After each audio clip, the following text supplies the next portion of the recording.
মঙ্গলবার নরসিংগড় স্থিত Tripura institute of technology অডিটোরিয়ামে টেকনোলজি খণ্ড ও Tripura institute of technology unit ABRSM ত্রিপুরার মহাবিদ্যালয় শিক্ষা উদ্যোগে কাঠিগড়া শিক্ষায় জাতীয় শিক্ষানীতি বাস্তবায়নের অর্ধদশক সাফল্য বাধা এবং এগিয়ে যাওয়া দৃষ্টিভঙ্গি শীর্ষকের এক দিবসীয় কর্মশালা অনুষ্ঠিত হয়। উক্ত কর্মশালায় উদ্বোধক ও প্রধান অতিথি হিসেবে উপস্থিত ছিলেন মন্ত্রী কিশোর বর্মন। তাছাড়া সংগঠনের নেতৃত্ব সহ কলেজের ছাত্রছাত্রীরা অংশগ্রহণ করেন এদিনের এই সেমিনারে। Bureau report RE Dharmanagar. এই মাধ্যমিক শিক্ষা ব্যবস্থাকে করা হয়েছে কর্মমুখী, অর্থাৎ সেটা কাজের সাথে সেখানে যুক্ত করা হয়েছে। সেখানে ভোকেশনাল এডুকেশনকে প্রাধান্য বেশি দেওয়া হয়েছে, বৃত্তিমূলক শিক্ষাকে সেখানে প্রাধান্য বেশি দেওয়া হয়েছে। কারণ আগে ভারতবর্ষের শিক্ষা ব্যবস্থায় আমরা দেখেছি যে শিক্ষা ব্যবস্থার জন্য ভারতবর্ষ বিখ্যাত ছিল।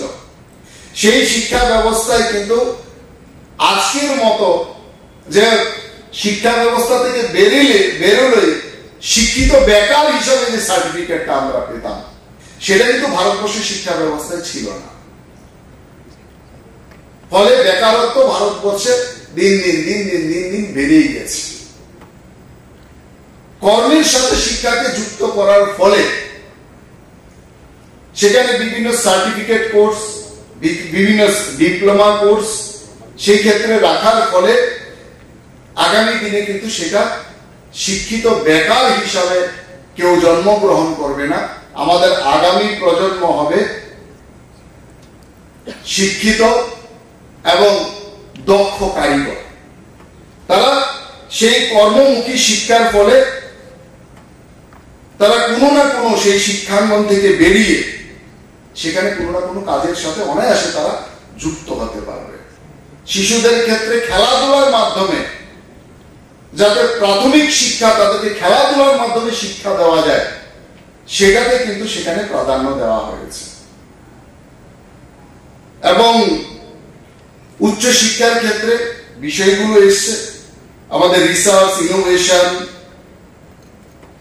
এই সমস্ত ক্ষেত্রে সর্বাধিক সেই শিক্ষা ব্যবস্থায় কিন্তু গুরুত্ব দেওয়া হয়েছে, যা আগামী দিনে আমাদের ভারতবর্ষ যে চার্টের মাধ্যমে দেওয়া হয়েছে যে স্থিতি অন্যান্য দেশের তুলনায় আমরা কত পিছিয়ে আছি, আগামী দিনে কিন্তু সেই স্থিতির পরিবর্তন হয়ে ভারতবর্ষ কিন্তু উৎকর্ষতার ক্ষেত্রে একটু উচ্চ শিখরে আমাদের এই ভারতবর্ষ কিন্তু এই শিক্ষানীতির ফলে সেখানে পৌঁছাবে। ডিজিটাল এডুকেশন, ই কোর্স, ই লার্নিং ইত্যাদি সমস্ত বিষয়ের উপর কিন্তু এই নিউ এডুকেশন পলিসিটা অর্থাৎ জাতীয় শিক্ষা নীতিতে সেটা কিন্তু সবচেয়ে বেশি সেখানে প্রাধান্য দেওয়া হয়েছে।